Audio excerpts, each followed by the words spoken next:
Alex, I want to take you back to the day before the All-Star break, because it was the day your team suffered an injury that felt at the time like it was going to wreck your season.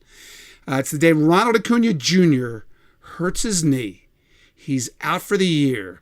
And I was at the All-Star game, and I remember telling somebody that day after we heard this news, I don't know how Alex Anthopoulos can possibly feel the same about his team today that he felt yesterday. So why was that injury not a death knell for your season? Well, not to keep piling on, but in that same very day, Ian Anderson went out and pitched and came out with a sore shoulder. So, and he was throwing, 3.5 ERA. So it was just like, if you ever watched the movie My Cousin Vinny, how much more can we pile on? And it was, the thing is we had draft meetings going on too, right? So it was just like, it was just a crazy, it's been a really challenging year. I'm not complaining because these are great jobs and everything else, but just with everything, you want to win. We're all competitive.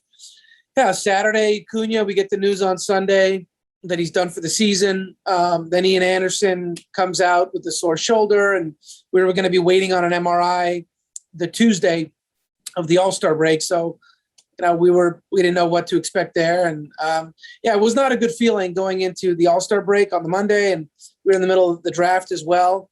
But we were still hanging on. We were still close. I don't know if we were 4 out, 5 out. We were still close. So, it didn't look good. It didn't feel good.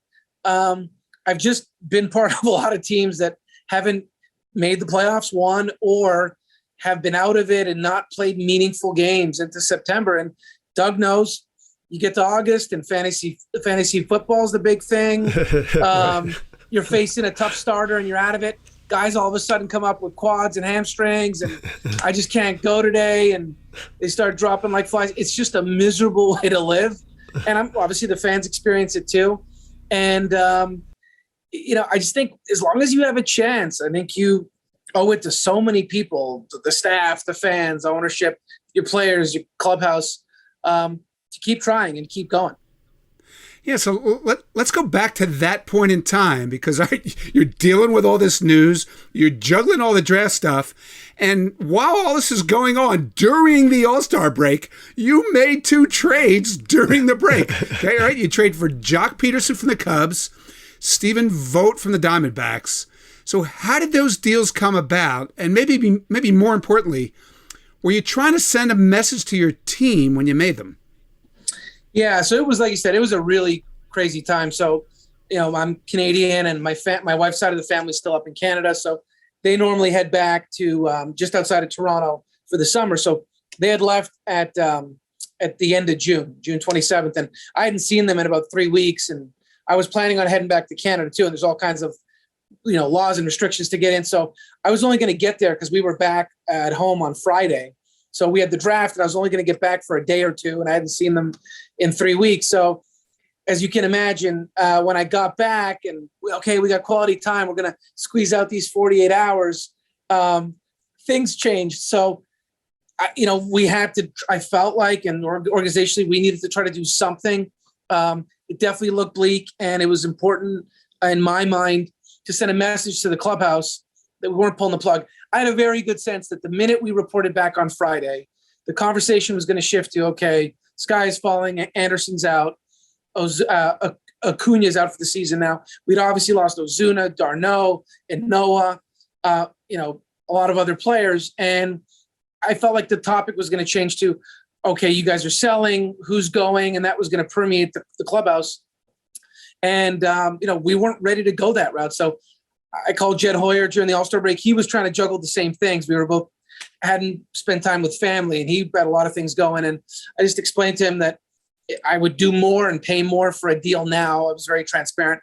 The timing of the deal was as important as the deal itself, because I felt like, and I wanted to get it on the board by Thursday night, Friday morning at the latest. So when guys showed up, it was like, we're adding, we're not selling. And that conversation was going to get crushed right out of the gate. So, obviously we liked Jock and we thought he was a good player, but it was definitely timing was critically important in my mind, because we we talked about it before.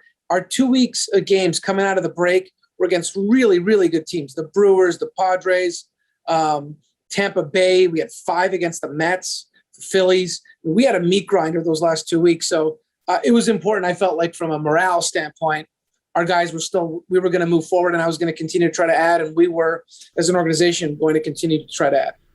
Well, let me ask you about those 2 weeks, because those 2 weeks, your team did something incredible. Alternated wins and losses every other game for that whole time. And I'm always interested in how a GM watches his team play 500-ish baseball for so long and still feel like it's worth trying to win. You know that expression, you are what your record says you are? This is 100 games into this season. So why did you think you were more than your record says you were?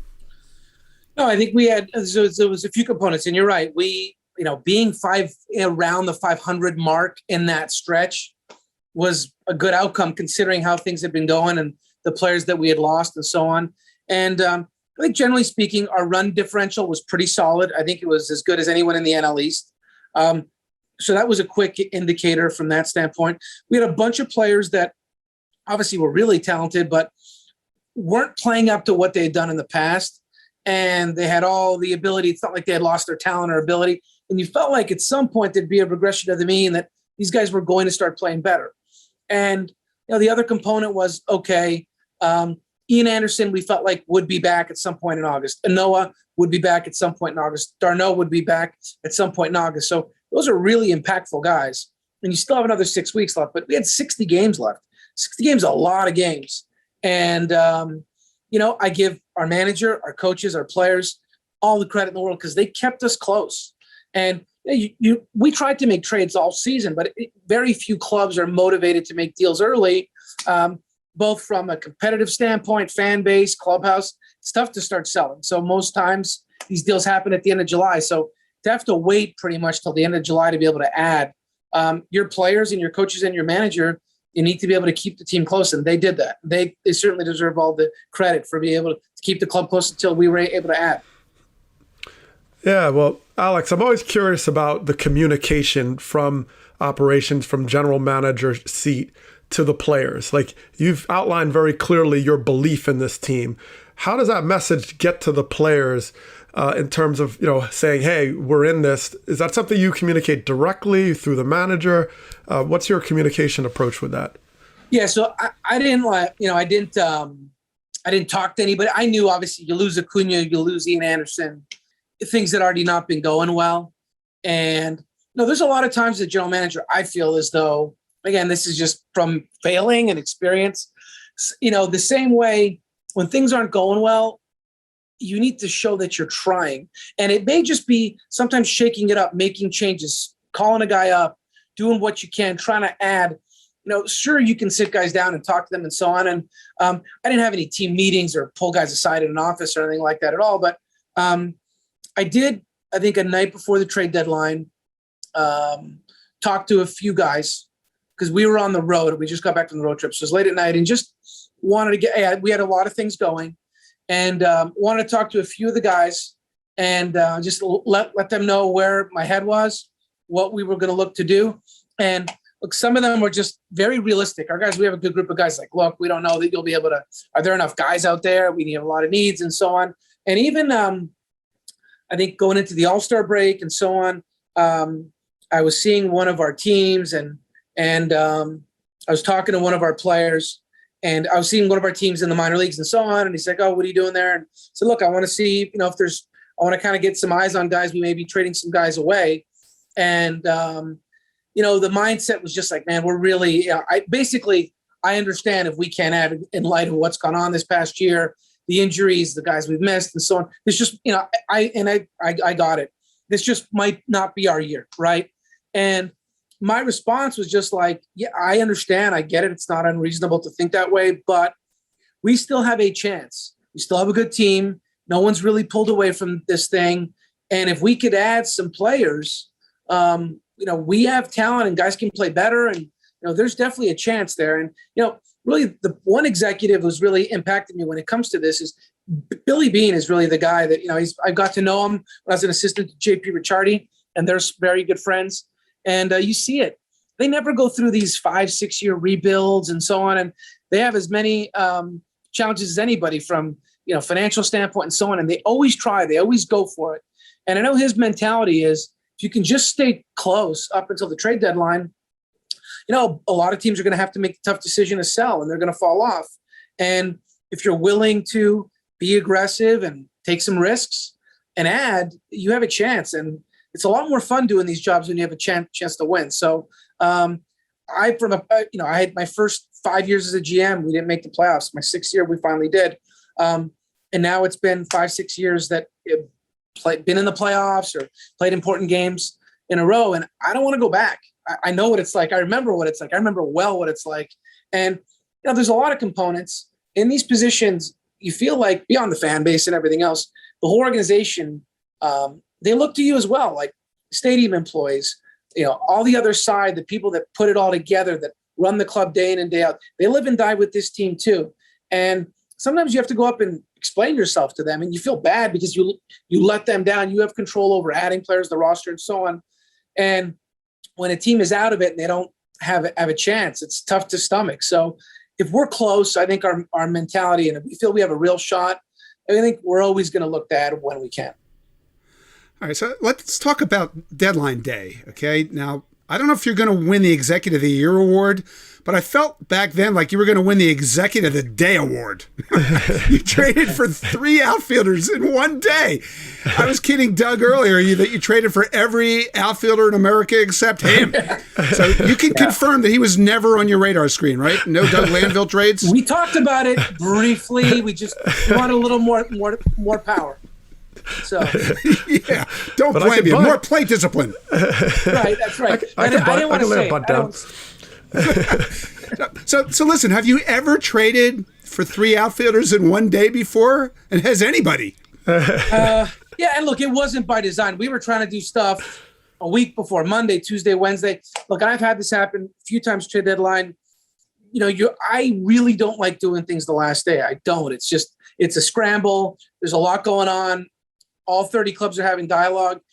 You're up against the clock. You've got to get your trainers involved, doctors, and so on. It's just not a good environment to make a decision in. So, but it just worked out that way. Now, look, our projected starting outfield was gone. So we essentially needed to replace 3 outfielders.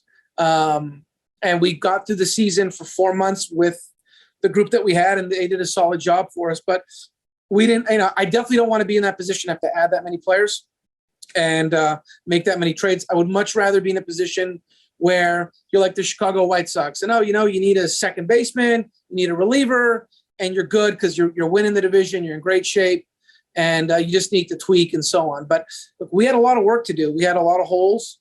And, that's, you look back, and I wish I'd done more in the winter, earlier in the season, and so on. But I'm glad we were able to salvage some things and get back to being competitive again. So what was the craziest deal out of all those deals on deadline day? I got a time. I'm trying to think. I'm trying to think off the top of my head. The deals we did Duvall, Rosario, and Rodriguez, right? And Soler. Oh, and Soler. That's right. Oh, yeah. Soler was, so that's right. We did 4. I'm sorry. It was a bit of a blur. But, yeah, Soler was, Duvall and Rosario were done earlier in the day. We almost did them in tandem at the same time. Rodriguez, we had been talking about for a while. It was start, stop.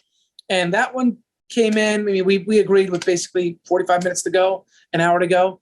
Soler was the last minute deal. We had talked to Kansas City earlier in the week. I think it was on one of, either Monday or Tuesday. We had talked to them, and we just kind of didn't get anywhere. And then really with 30 minutes to go, we got it back on track, and we completed that one so fast that I think our trainer was like, "Hey, I don't even know we got Soler." Like, it had happened right at the last minute. So that one, he was on our radar. We had talked about him, but yeah, that one came in pretty last minute, and that was not crazy, but it was quick, and I won't say rushed, but you're up against the clock. You do worry about being able to get these deals in. Yeah, and he was a DH, right? He'd hardly play the outfield at all. And now think about where your team might be if you had not made that deal. No, no doubt about it. And you do all this stuff as a group, and I give one of our AGMs, Jayson, a lot of credit because the talks with Solera died, and he brought it up again and said, maybe there's a way to redo this, to take examine it again, and so on. And there's a lot of things flying on those days, and you have a group of people and staff, and GMs aren't doing this stuff on their own. They're not making all the phone calls and all the texts, and you need a group of people doing the administrative, talking to other teams, talking to AGMs, and so on. But I give him a lot of credit to keep it alive, and we're glad to be able to get it done. He's been great for us.